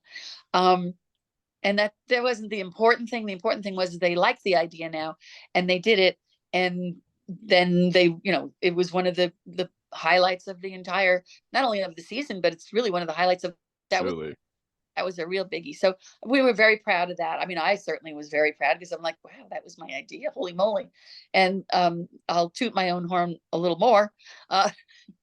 I also said to Caroll, I think we should deal with adoption for babies. So I suggested that Gordon and Susan adopt a baby. Oh Gordon, yeah. baby, Miles. Yep. So they Mhm. said, Yep. and that's great, and we could even use his baby. So that's how Gordon and Susan came to adopt a baby, was me saying to Caroll, you should tell them that they should, deal with adoption and, and have Gordon and Susan adopt. And so that was also a little feather in my cap, so to speak, Oh, that's awesome. a yellow Of feather. course. Absolutely. Yeah. So, Bob, do you have a question too? Yes, I do. So Awesome. Go a ahead, lot buddy. of talk show hosts don't understand the idea of talking to puppets, having that dynamic. They're intimidated by them, or they talk to them in a condescending way, as if they are a child and not a character. How did Caroll deal with things like that? Inexperienced talk show host that just didn't get it. Oh, it's a good question. Because you're right, there are some who do it well and some who don't actually. Early on, Caroll had to deal with one of the really very, at the time, very famous host was Dick Cavett. Yeah.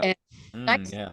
very intelligent, nice guy. Everybody loved him. I don't know if he's still with us or not, but that's terrible. But I don't know. I just heard an interview with him the other day. Oh, good. He is still 87. alive. He's still here. I hadn't heard anything recently.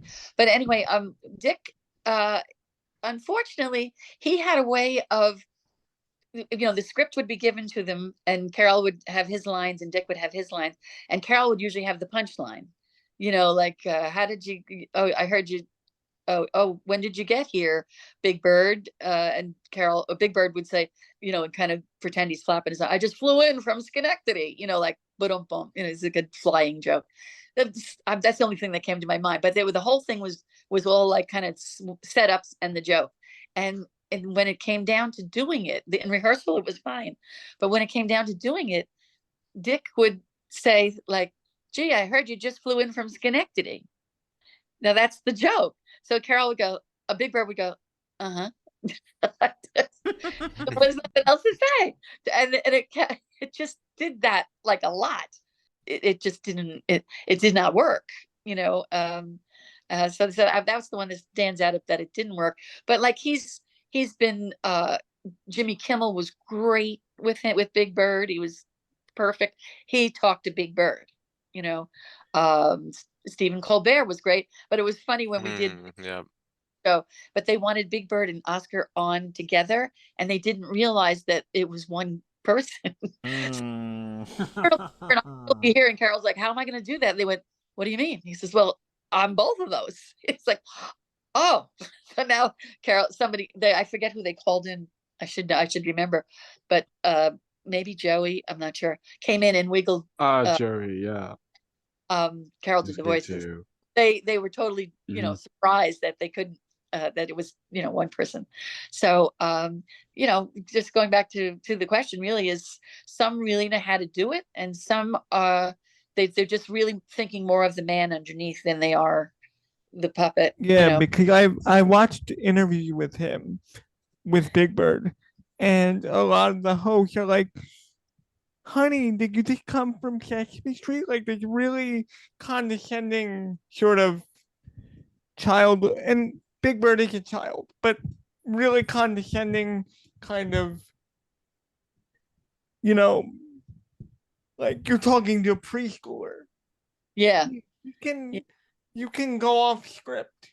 It's okay. Yeah, it is okay. It's certainly okay. I mean, the Muppets themselves they're famous for ad libs. They're just, if it feels right, they're going to say it. And 9 out of 10 times, it's funnier than what was there in the first place, because they are that character, so they know exactly what they're going to say. And some writers are obviously a little bit more astute as far as that goes than other writers. The longer you're with them, I'm sure the better it is, because you're now, like anything, you're just getting to know who is this person, or this character. I can only imagine what it was like for Big Bird or for Caroll when he met Barney the dinosaur. Like that must have been a giant. For We Are yeah. Family. Yeah. That was so fun. Yeah, that was fun. Well, she knows what I Right. Yeah. No, Barney. It was okay. I know. I don't even know what to say about Barney. Listen, when Barney came along, he was really the first thing that kind of stepped on Sesame Street's toes as far as popularity. Yeah, Barney was huge. Yeah. When before Barney, if you went out to buy your child or grandchild say a birthday present, you had Big Bird, Oscar, Ernie, Bert, Grover, Cookie. You had a lot to choose from, but they were all Sesame Street. Barney came along. There was this one purple dinosaur, and that's what everybody bought. And it really put a crimp in the production value of, not value, but in the production, because the money wasn't coming in from the sale of the products, which all of that goes to production. So, but all of a sudden everybody wanted a Barney. And that kind of hurt in the beginning, but of course then after Barney, then everything changed too, because then there's so many more products and also venues for where to look at things. It's not just TV anymore. I think I read that more children watch Sesame Street online than they actually do on a television set. So that's really changed. So yeah, it's a whole different dynamic now, I think. Because there isn't like appointment television for kids. They could just watch something on an iPad, or they can dictate what their own fun and what they want to do, rather than you have to be there at 10 o'clock a.m. watching Sesame Street or whatever it is. Or I mean, I'm biased. I like the way it was. I like that the parents sit the kids down, and if they needed to, they knew they were watching something good for them, or what they really intended in the first place was that they would sit and watch it with them, and then they can laugh together and talk about it afterwards. And the parents knew that there were jokes in there, as you guys know, or you all know. There's a lot of stuff in there for the parents that the kids didn't even know they was there. They they were missing anything. Meanwhile, the parents are hysterical in the background because it's like a lot of fun stuff. And I kind of miss that way of doing it, but that was a long time ago. So I call them the good old days. Yeah. Still a wonderful show. It's just a different show, Right. Yeah. Absolutely. I mean, I remember like when we did talk to Kevin, I remember like he said that kind of the reason why like Barney, it was like so like how much a popularity it was back then. They kind of want Sesame to do something different, and that's kind of what the Around the Corner era kind of came to be. I didn't think about that, but that's probably right on the mark. Yeah, because that was a that was have more diverse, have more characters, and more characters, more Muppets, more human characters. Yeah. And then they wound up, with research. They found out that didn't work because the kids, they couldn't remember all those characters. It was too many. Yeah. So it's your fault, Tarah. Tarah, how could you? I was just trying to be the cute, learning the wheels and stuff. Okay. And there's some other characters they kept, after Around the Corner, like Zoe, of course, became a huge character. It's great. And the newer ones, I absolutely adore Abby Cadabby. Yeah. Oh my gosh, Leslie! So Leslie is so wonderful. She's just the best. She's done such an amazing job with Abby. Oh, such a sweetheart. Yeah. And of course, they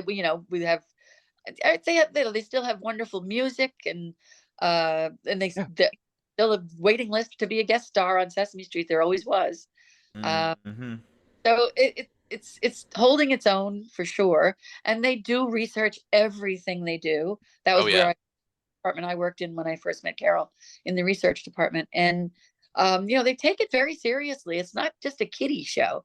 It's it really is amazing how well thought out it is, and how current. Like you mentioned, the hurricane show.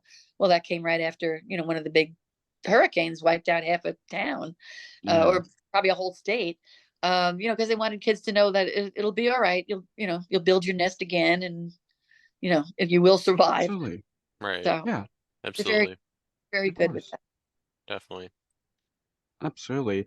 I know you kind of like talk a little bit with I Am Big Bird documentary earlier, but of course, later on, of course, both you and Caroll, got to interview in that documentary. Can you like talk a little bit more like how did that project, kind of came to be, and was it like kind of, be a part of that in any way?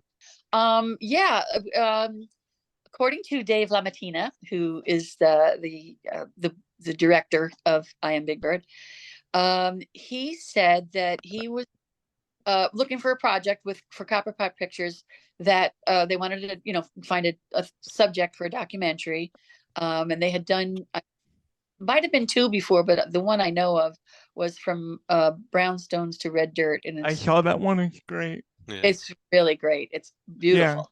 And so they wanted a subject, and he was talking with his best friend, who is married to my sister's best friend's daughter. That's blah blah blah. Wow. Anyway, through the family, she said, well, what about Caroll Spinney? He's such a great guy, because she's been up here many times, and she knew him well, but he didn't know Caroll or anything. And so he thought, okay, well, let's see if that'll work. So Dave and Chad Walker, and at the time Clay Frost, they went to Sesame Street, because they knew to do anything about Caroll, you're going to want to include pictures and footage of Big Bird and Oscar, and you'd have to get permission from Sesame Street because they own the characters. So they went to them and said, first of all, would you be okay with this? And luckily for us, they adored Caroll and thought that was something that was kind of would be really good for him to have this done. So they said yes, but of course you have to ask Caroll first. So they invited us down to the headquarters on Broadway, and we all sat around the big conference table and met the guys and really liked them right away. And they told us that they wanted to make a documentary about Caroll's whole life story. And at first we really did have to think about it, because we're used to just living up here in the quiet corner of Connecticut, and we're just, we're just like everybody else.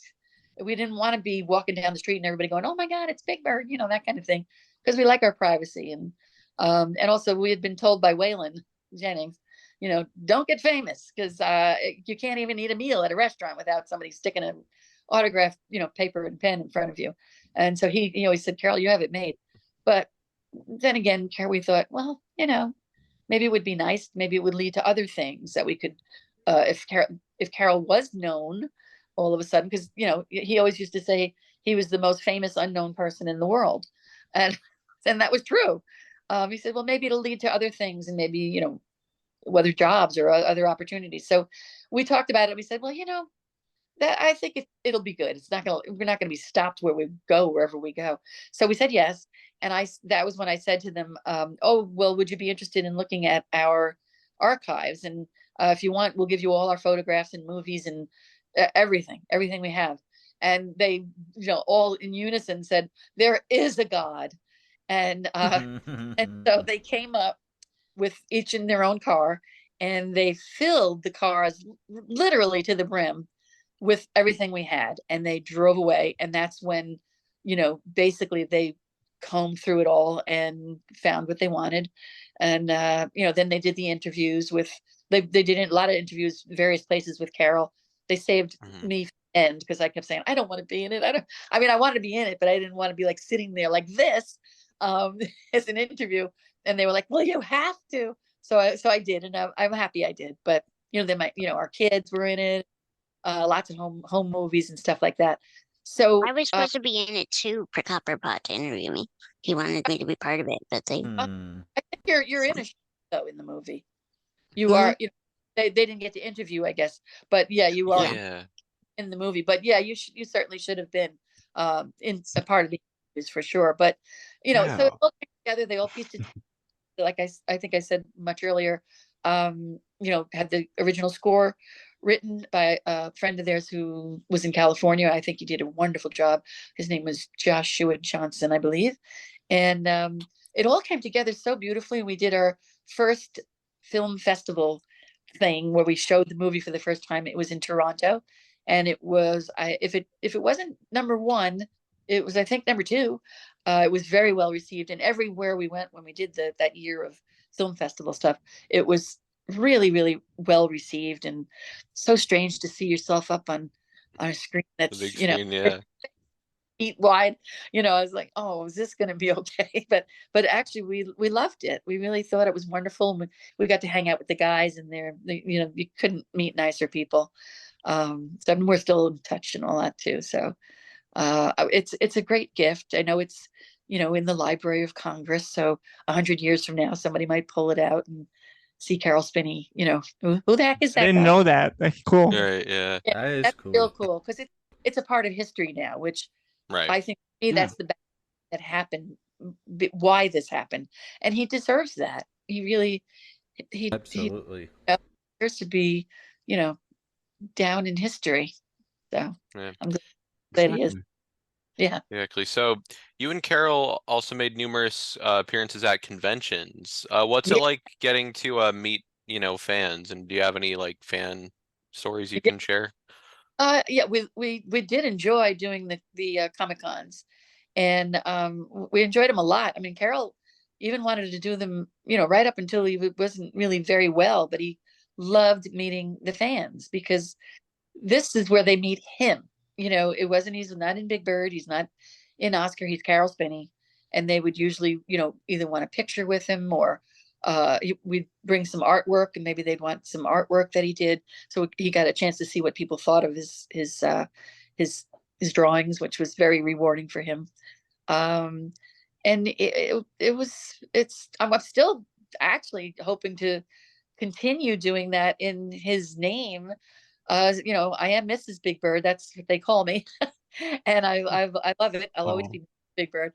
But gorgeous.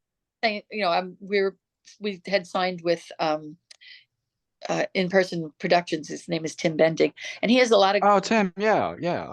Oh yeah. does Stevie, and he does Kevin, and he does Mm-hmm. and so we like to Oh, think like wow. you're the ones that set this up. But Tim always says thank you. But I love Tim and his husband James, and they run a really good business doing this. I mean, Tim is the head of it. So but he's talked about maybe having me either alone, but with because Eric does them too. So he was thinking of maybe pairing me up with Eric, and we could, be Mrs. Big Bird and Eric. You don't need anybody to be with Eric, but he thought of that. And I think it would be kind of interesting to do the Sesame, I hate to say the word, but widows, which I've talked with, I'm very close with Jan Nelson and Carol Delgado. And Jane. wow. She's great too. they're Yeah. one. Yep. Yeah, I mean, they're just so wonderful, and I think it would be fun for us to be, like on a panel together or something, because we're all, blessed to have had unbelievably wonderful marriages to the most incredible men, and what makes me feel best in my life is talking about Caroll. So it's like a no-brainer, So who knows? It might lead to something, but. Going back to that question, Caroll did enjoy them very much because he loved meeting his fans face to face. Yeah. Yeah. Absolutely. So now, of course, for performing two of the, Sesame Street's most iconic characters, Caroll, with Big Bird and Oscar, of course, Caroll made, such a true legacy in many communities for the 50 years that he was a part of. What are your thoughts on the legacy that Caroll's work has made, around the world? Pretty much. Well, I mean, everywhere we've gone, everywhere, we've had people come up to Caroll, and more Well, of course, not children so much, because they still believe Big Bird's real, so they're not going to go see what Caroll has to say.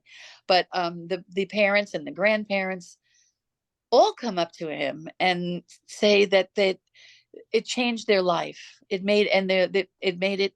There's so many people who have a lousy childhood, and the one memory they have where they were happy was when Big Bird would come in and talk to them or sing to them, or someone's favorite was Oscar, or like you really make a difference. And I mean, I've seen grown men who look like big strapping football players go, are you the man who was Big Bird when I was little? And Caroll always would answer in Big Bird's voice. He did Big Bird's voice all the time because it was so right there anyway. That was his voice. And he would answer in Big Bird's voice and say, yes, I was. And the man would just start crying his eyes out, because it obviously meant something very special to him when he was a little boy. And you don't forget that.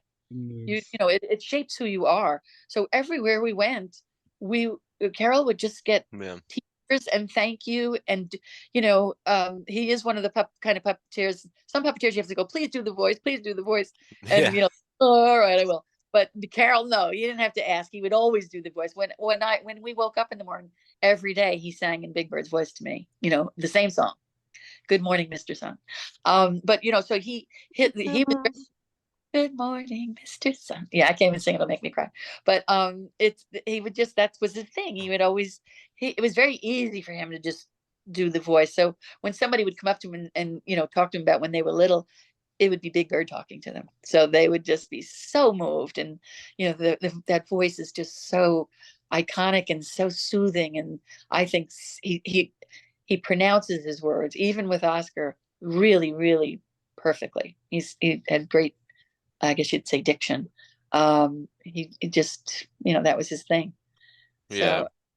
So, anywhere we went in the world, he was appreciated, which really was rewarding for Caroll, because he had no idea when he was a little guy that that he'd make such a difference.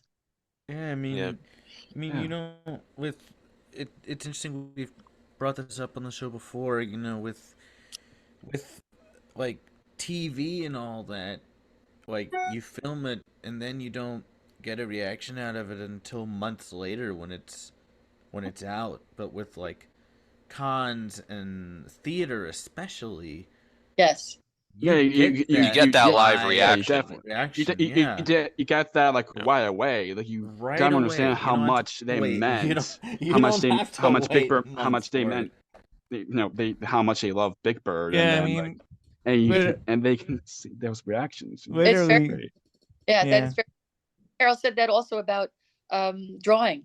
You could draw the most beautiful painting you've ever had, and there it is in your house. But if nobody sees it, it doesn't exist almost. Exactly.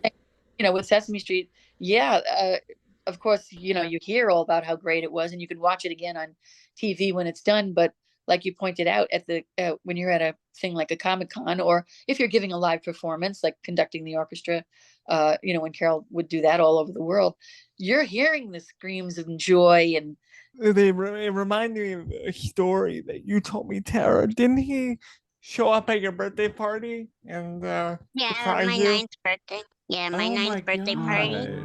Oh, that's he did wonderful. the voice out the car window as they were driving away, because I lived close to where they lived at the time, and my next door neighbors lost their minds because they were like, "Oh my God, where is that coming from? I know who that is."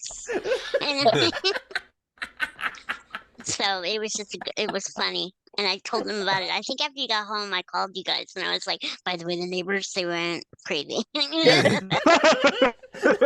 So yeah, that's how when she said popping out the voice, I'm like, wonderful. Oh, that's what it reminded me of. Yeah. Oh, that's amazing. That's great. So now, after talking a lot about Caroll from like a performing standpoint, overall, what was Caroll like as a person? He was funny. And he was very, very loving in everything he did. He was a gentle person. He loved to we love to have picnics. We have a nice piece of property here, and we made little picnic spots. So each day we'd eat our meals out, and it would be like a beautiful picnic. And so he loved that. He was very outdoorsy. He loved to go out and he could roller skate really well. So we made a little cement pad for him to practice. And he would do that. And he was just always so fun to be with. Even just, if you think of just hanging around, he just had an aura about him that was, he was a special person. It's almost hard to put into words. He was very wise, very, very smart, but more than that, I think wise says it, because he just was, anything he read all the time, and anything he read, he remembered. So he had all of this information inside of his head. And if he really almost never did do nothing, because if he had nothing to do, he would draw. He would draw all the time. He's just, he would write letters to people. He always answered his fan mail, which was a lot. And of course, he wouldn't just sign a picture. He would have to write a letter. It's like mail up to here. But he was a really, really special person. I was lucky enough to get an autograph from him a couple years before he passed, and I treasure that. I never met him, but my friend was at a con and helped me get a signature, and I really appreciated that. And, I'm glad you got that. Yeah, absolutely. Yeah. I think a friend of ours met him at a con. I think. I'm trying to remember how long ago it was. Maybe. I know. Keelan did. Yeah, I know Keelan did. I was thinking of. Do you know a friend named Timothy? He lives in Florida. He goes to the cons, and he writes a lot. He's been to several, and he's one of the I hate to say fan, because I almost feel like he's really a friend, because I've seen him so many times, and he'll always send me things like, "Did you ever see this picture?" And it's a picture I've never seen of Caroll. So it's really kind of cool that people that. Oh, wow. I'm sure we know people that know him. The circle is. At this point, given us, yes. But I can't think of Oh yeah. He's really nice. His name is Timothy. Haven't heard of him. No. Yeah. I mean, I'm sure whenever any of us see his social his posts and about things. I mean, I'm sure it's just. Yeah. It's like who's it? Yeah. Like who's Timothy? It's like It's just so many people in the whole community. It's just there's so much. It's like who is that? Like wait a minute, can you remind me who's that? Who's that person again? Yeah. What about Ryan Sullivan? Ryan Sullivan? I do, yeah. Yeah, I met him through the cons, and he's a very good friend. He helped a lot, at a lot of the cons that. And a couple of my other good friends are Ryan and Joe, the Tough Pigs guys. I love them. Joe. Yeah, He's great. Joe. He's wonderful. Yeah. I love Joe. Follow that too. Yes. Yeah. Absolutely. Everybody loves the Muppets. Yeah. Exactly. Yes. Essentially, yeah. I mean, of course. We've had a couple friends of ours who went to him. Keelan, as Jake had said, and another friend of ours also. But I don't remember what year it was. It was either 2017 or 19. I think it was 19. It might have been. Yeah. Or 2018 around there, anyway. Yeah. We'll just say between 2017 and 2019. I can't think of it now, but well. Anyway, but no, that's really wonderful knowing how much Caroll meant to people. It is. It's such a special feeling. It is. And he never took it for granted. Oh no, Exactly. Of course. It was.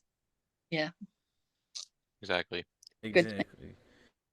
Absolutely, and that widow idea sounds like a very interesting idea. Certainly an interesting idea for a panel, I'd say. Yeah. Yeah. The widow one, I think. So, after Caroll retired from Sesame Street in 2018, Big Bird was inherited by Caroll's longtime understudy, Matt Vogel. And Oscar the Grouch was inherited by Eric Jacobson. Both of which are previous guests on Which they're absolutely wonderful. podcast. They're the best. They are wonderful people. Both of them are. What are your thoughts about them continuing Caroll's legacy with those characters? Well, we love them both very much, and of course, poor Matt's been waiting in the wings, so to speak, for a long time. And I would love Eric as well. Well, of course, we want Big Bird and Oscar to live. They're kind of, in a sense, they are, unto themselves. And so I would hate that Sesame Street didn't have Big Bird and Oscar. That would be terrible. Yeah. Of course, I realize that very young kids today, say you're a new watcher at 3 or 4 years old, you're not going to know, most likely, the other side of Big Bird and Oscar, but that's okay, because they don't have to know that. They're gonna have their own Exactly. memories and Yeah. things. Exactly. And with both Matt and Eric, strive to, in a sense, be Carol's Big Bird and Carol's Oscar, because that's who they are. But they have to, they're different people, so they have to have a side of themselves in it as well. It would be Yeah. So I think that they're doing a wonderful job, and I am glad that they're there. I mean, I'd hate to think that Big Bird and Oscar died too. Right. Yeah. I mean, all the people who's still involved with Sesame, and even new puppeteers, even like Bradley and Brent and all Brandon those, Smith and the rest. I mean, they're doing such an incredible job to keep Sesame Street going, in general, Yeah, wonderful job. yeah, that would be silly not to. I mean, look, when Jim passed away, Kermit didn't die. Yeah. It was Steve Like took Jim would, over, and then it was Matt Now doing him now. but the important thing is that Kermit didn't die, and Jim would have, he definitely wouldn't have said, "Oh, well, if I die, Kermit's going to die." That would be the opposite of what Jim would say. So, they're really characters unto themselves too. So, they have every right to live on. Absolutely. Yeah, exactly, and all these, it's like so much like responsibility to keep, like, in a way, keep how the characters, what their original performers did, those characters first, and now they have to take over, and such a huge responsibility, so much more to keep what the character was before and keep it going. If that makes any sense. It is a great responsibility, like you said, and to their benefit, it really does help when you knew the person who was the original person. Like, Matt worked with Caroll many, many years, so he knows where it comes from. He knows his nuances. He knows that kind of thing. And same thing with Eric. He's worked with Caroll for many years, so and they've studied Caroll so that they can bring that side of the character to the character, because they've studied it. Whereas, I'm sure it would be much harder if you hired some unknown person that we have no idea who they are, but they're a good puppeteer. But now you're Big Bird, all is what you've seen on TV. They know the soul of the character, so it's got to help. I know Stevie said that when he got, when he took over Kermit, he knew very, very well. So it helps to know that soul, where it truly comes from. Yeah, because when we did chat with Steve late last year, like, I remember, like, when we did, of course, talk to him about, when he first got Kermit, like, I remember, like, saying, it was like, if he didn't work with Jim at all, it would have been so difficult. Yes, it would be so difficult too, in general. Matt and Eric, they knew Caroll very well, and they've and in Matt's case, don't forget, he's not only known Caroll, he's already knows he's going to be Big Bird for all these years someday. So he's even studying Caroll more intently because he knows that's his next step, whereas when Stevie was hanging out with Jim and when Eric was hanging out with Caroll, they weren't thinking, oh, I better watch him because I'm going to be Kermit or I'm going to be Oscar. Whereas, at least for Matt, he had that extra advantage of knowing I'm going to be Big Bird someday. So I'm going to pay real attention to this, which got to help. It certainly has to help.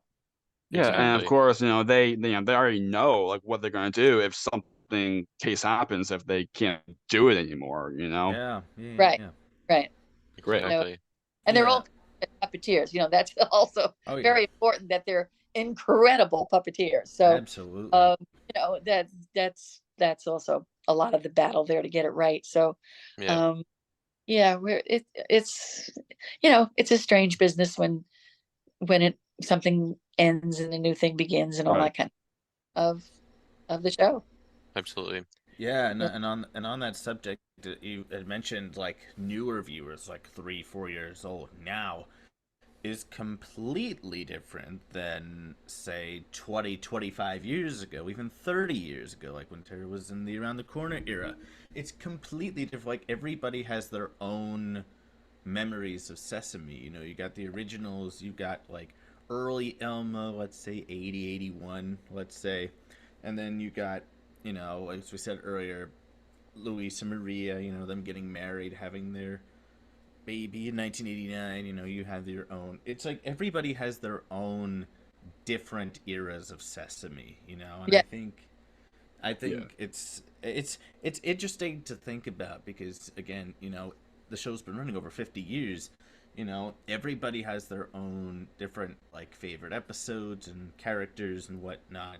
You mentioned Forgetful Jones earlier. We hadn't seen him since the early 90s, but and like I mean, I know he characters aren't did there like anymore, return classic for the Did he return for the 50th?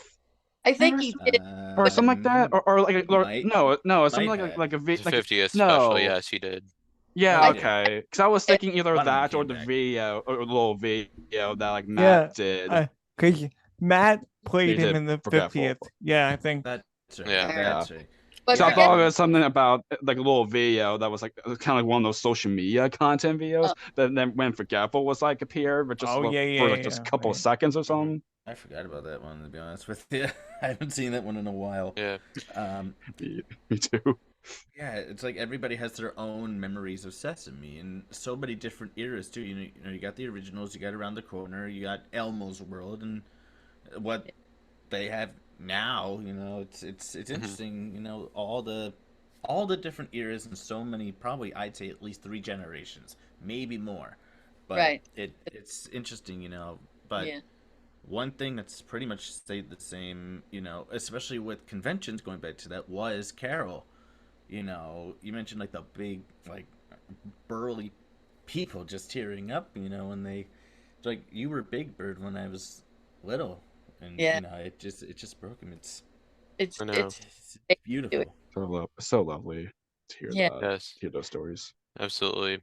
So now, after Caroll's passing, you made a collection of Caroll's work for use in the Life and Legacy of Caroll Spinney exhibit in Connecticut. Can you That's kind of talk about how that began? Yeah. I mean, my whole first of all, keeping busy when you're, when your whole life feels like it's ended, it keeps you going. So and what would I want to concentrate on more than anything? Caroll.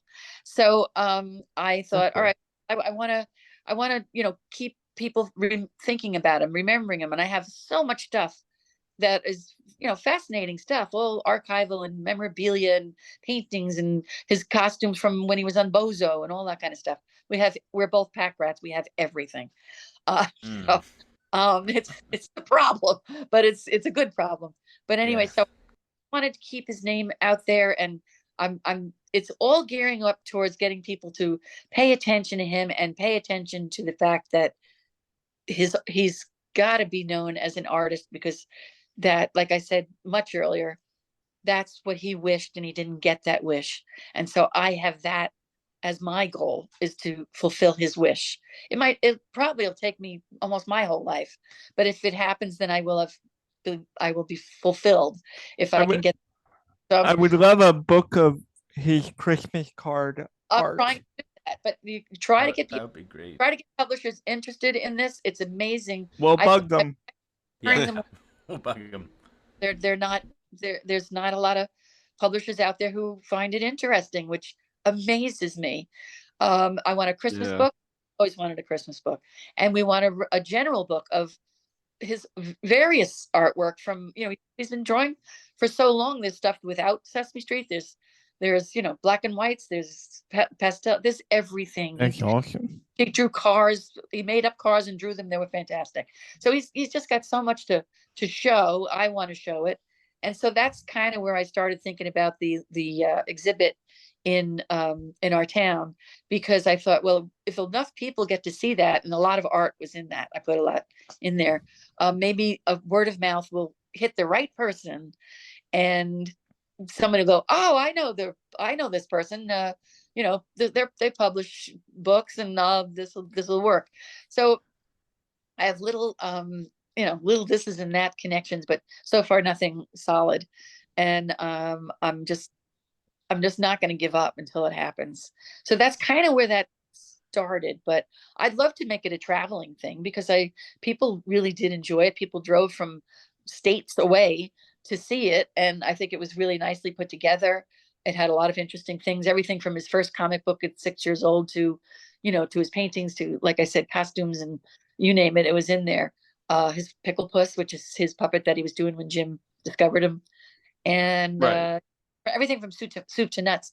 So I would love it if it was a permanent exhibit somewhere, or a traveling exhibit. I am looking for a place that might be a place I would, put in very special things permanently.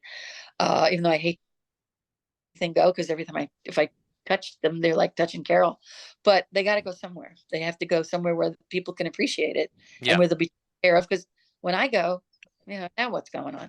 So Exactly. Yeah. I'm trying to think where to have his legacy wind up, of things. I'm one place that's a possibility is where he went to college was called the Art Institute of Boston. Now it's actually absorbed into Lesley College, which is also right now in kind of very close with Harvard. But more importantly, it's his alma mater, and I thought, well, that's a reasonable place to be, because that's where he went to school. So if they're interested, I still have yet to have some meetings with them. If they were interested, then I would be interested, because I want, everything's here, which is wonderful. I'm surrounded by Caroll every place I look, which is great, but it really needs to be out there for everybody. Exactly. Absolutely. I mean, we'll see what happens later on Yeah. until it I'll finally keep you posted. gets to be that. Yeah, absolutely. Yeah, absolutely. Yeah. Absolutely. I think a traveling exhibit would be wonderful, but definitely a But permanent one. I would love it. So if you know anybody, call me up. Get Craig Shemin on top of it. He'll Yes. I know he will do an amazing job. Craig would be great. I Yeah, love he's Craig. Especially great like at what he did organizing with those type of events. Yeah. Yeah. Oh yeah. As a matter of fact, Absolutely. I'm supposed to talk to him about things like this, and I have talked to him about stuff like this too, because they have a beautiful exhibit Nice. at Museum of the Moving Image. Oh yeah. Yeah. So Oh, yes. great. That would be a Wonderful. great place for They it, I have think. electronic bra and the monitor up there Uh-huh. on display. cool. I wanted to like sneak in and like hug it, but I couldn't get in there. That's That would be really cool. So as we're getting close to wrapping up here, can you share anything you are currently working on? Well, I think basically we were just talking about what I'm currently working on. Getting trying to find a worthy place for a permanent exhibition about Caroll, and then wouldn't mind if it was a traveling, not a traveling show, but kind of like that.